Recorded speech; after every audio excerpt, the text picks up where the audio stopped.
Good morning, everyone. Clint McLaughlin here with Midwest Market Management. Got Riley Sykart on with me here today. It is Thursday, May 22nd. We're going to jump right into Safrina weather here today. Crops progressing along, quite well. Northern Brazil should be into Safrina corn harvest now. Meanwhile, Argentina at the far end of the state is still trying to finish up their first crop, soybean harvest, Riley. So got a lot to talk about here today. Overall, Safrina crop in pretty good condition still moving forward, though.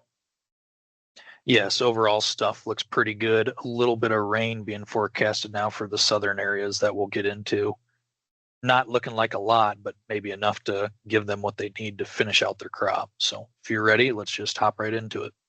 Yeah, let's see what we got to work with here today. So first thing I like to do, as always, put into perspective how big of a region the Safrina crop area is. Safrina crops anywhere from Mato Grosso down through Paraná, everywhere in between.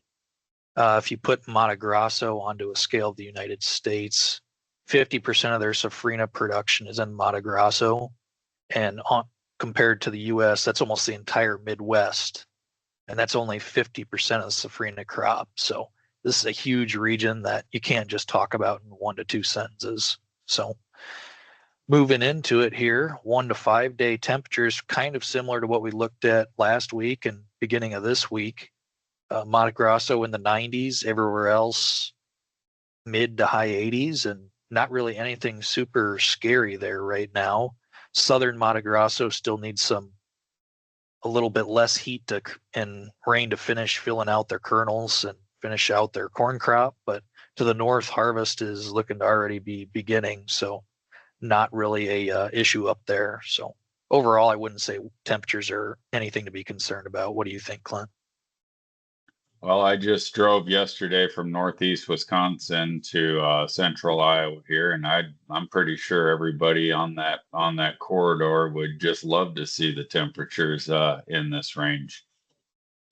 Yeah, it's not very often you're busting out jackets on the 20th of May, but I guess we get what we get. So moving in here. Yep.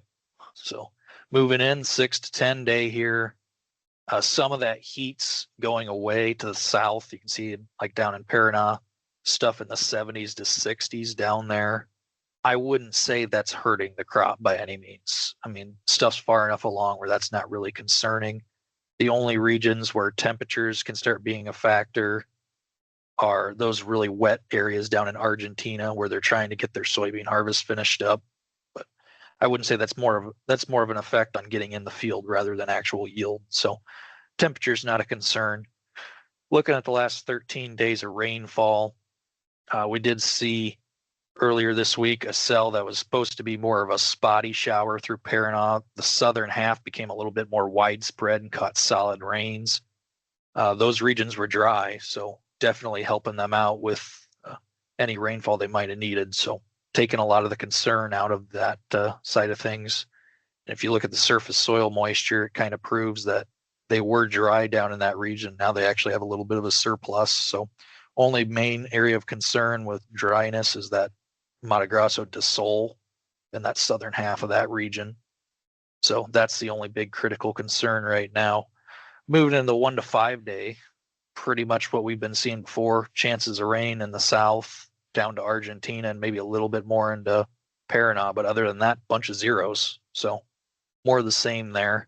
6 to 10 day actually does show some small amounts being stuck in the forecast. So have to keep our eye on that, see if that's a spotty thing or is that a widespread rain that gets changed throughout the next week. So definitely something we want to be keeping our eyes on there. But overall, looking at the 1 to 13 day, the south looks like between all those pop-up showers, it could be getting a solid amount, but we'll kind of just have to take the wait and see approach. This time of year, they're not really getting a whole lot of rain, so we got to look and see how much of that actually comes true. But other than that, that's all I got today, Clint. Yeah, I would just like to point out too, of course, I'm not here claiming to be a South America weather expert and crop expert down there. As Riley and I are moving through this process, we are finding ways to get more in tune with what's going on. But I did want to point out, Riley, that Argentina, northern Argentina, southern Brazil, they actually grow a fair amount of winter wheat, and as these beans are coming off, my assumption is they would be rolling into planting some winter wheat conditions, which, for planting conditions of wheat, I mean, 70s and 80s, which is moderate temperatures for there, and wet would be pretty ideal conditions. I mean, clearly the flooded areas, they're going to have to wait for it to dry out, but that's something that we'll want to maybe start paying attention to here, Riley, and look into a little deeper. Yeah, definitely good to keep an eye on that there as well. So other than that, Safrina side to the south, we got to keep an eye on that. That's southern Brazil, northern Argentina, like you just mentioned. But when you look to the north, harvest is beginning to get underway and stuff looks good. So, all right. Well, I appreciate everybody tuning in again. Clint McLaughlin, Riley Sidecard, Midwest Market Management.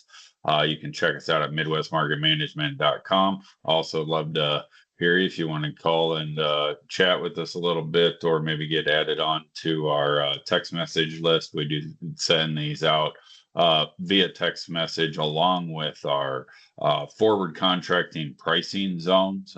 Those are also available, along with a lot of other audio and audio comments and YouTube videos. The audio comments get put out daily on the website as well. So I appreciate everybody tuning in. Thanks a lot. Have a great day. This material has been prepared by a sales or trading employee or agent of Midwest Market Management and is in the nature of a solicitation. This material is not a research report prepared by of Midwest Market Management Research Department.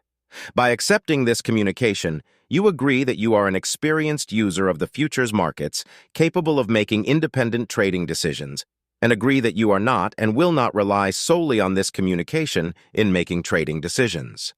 Distribution in some jurisdictions may be prohibited or restricted by law. Persons in possession of this communication indirectly should inform themselves about and observe any such prohibition or restrictions. To the extent that you have received this communication indirectly and solicitations are prohibited in your jurisdiction without registration, the market commentary in this communication should not be considered a solicitation. The risk of loss in trading futures and/or options is substantial, and each investor and/or trader must consider whether this is a suitable investment. Past performance, whether actual or indicated by simulated historical tests of strategies, is not indicative of future results. Trading advice is based on information taken from trades and statistical services and other sources that of Midwest Market Management believes are reliable. We do not guarantee that such information is accurate or complete, and it should not be relied upon as such. Trading advice reflects our good faith judgment at a specific time and is subject to change without notice. There is no guarantee that the advice we give will result in profitable trades.